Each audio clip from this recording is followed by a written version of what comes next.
Hey guys, Cam here from today's iPhone.com, and I'm very excited. My iPad mini just arrived. This is the Wi-Fi only version. Obviously in the UK the prices of these start at £269. In the US obviously it's $329. The price has of course been a very big talking point because when you compare it to devices like the Nexus 7 and the Kindle Fire HD, it seems a little bit expensive, but then when you compare it to all of Apple's other iPads, then it's actually quite cheap. And even when you compare it to the iPod Touch, the new ones, which obviously start from about $300, it obviously seems quite cheap again. So it depends how you look at it. If you look at it from an Apple standpoint, it's pretty cheap. They've got all the features of the iPad 2 into a slightly smaller package for quite a lot less money.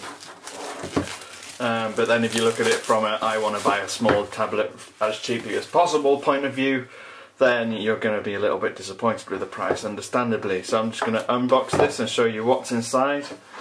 And as usual, Apple's packaging is very tight fitting to the device. I'm going to just take that out, the iPad mini, and place it to one side very briefly, show you what's in here. Now this is the usual envelope full of well, normally full of papers, but actually there's only a couple in there. You've got Apple stickers, you've got this small guide, you can see that, there we go, and iPad info. Nothing of any importance. I'm assuming with the cellular version, which comes out in a couple of weeks' time, you'll get a SIM ejector tool, and there's your lightning connector cable, you see the lightning on there, and obviously your wall plug adapter. Apart from that, there's nothing in there, just the box. Usual Apple minimalist white box. Place that to one side behind me, and let's take a look at the device itself. This is the iPad mini. It actually feels very nice and light. Just going to peel off all this cellophane. This is the black and slate version. I got a 32 gig model because 16 is just never enough for the amount of apps that I tend to have on my devices. I do use a lot for the site and obviously for reviewing and stuff, so 32 gig is just about right for me. I'm just going to power it on, and while I do that I'm going to show you around the hardware. On the left hand side there's absolutely nothing, just kind of a curved edge, the slate edge on the, oh, it's coloured slate aluminium. You can see on the corners there it's got this really kind of angled chamfer that you see design wise on the iPhone 5. Home key, front facing camera. On the right hand side here you've got two separate volume buttons, one up, one down, and a mute switch, which I'm guessing you can choose to have as an orientation switch if you desire. All the other iPads have that. And then on the bottom, stereo speakers, lightning port.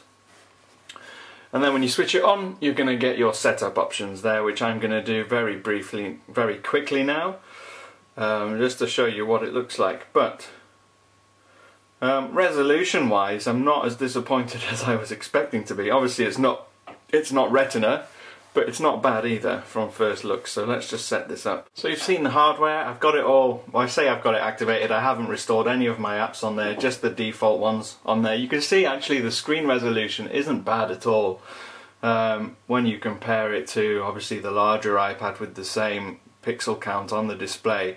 It's obviously going to be a bit sharper, but then obviously when you compare it to a Retina display, you will notice the difference, but it's not so bad that you think that's hideous. It's just, it would be nice if it was Retina. Now I'll show you just how quickly some of the apps load up. That's Message. If I load up Safari, let's see, what have I got in the cloud that I can access already. Let's go to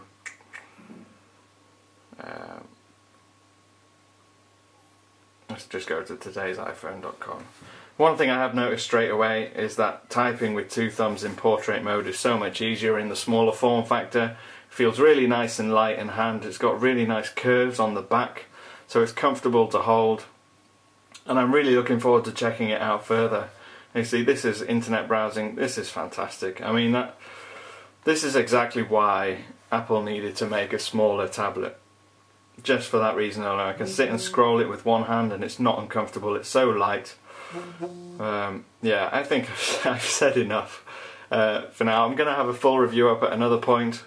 You can see it's all quick enough. You're not going to notice too much difference between this and anything else, really. But yeah, that's just the first looks. I'll have a full review up at another point. If you want to ask me any questions about this or anything else I've reviewed or checked out on the site, feel free. I'm at TIP_cam on Twitter, and I will see you again soon. Goodbye.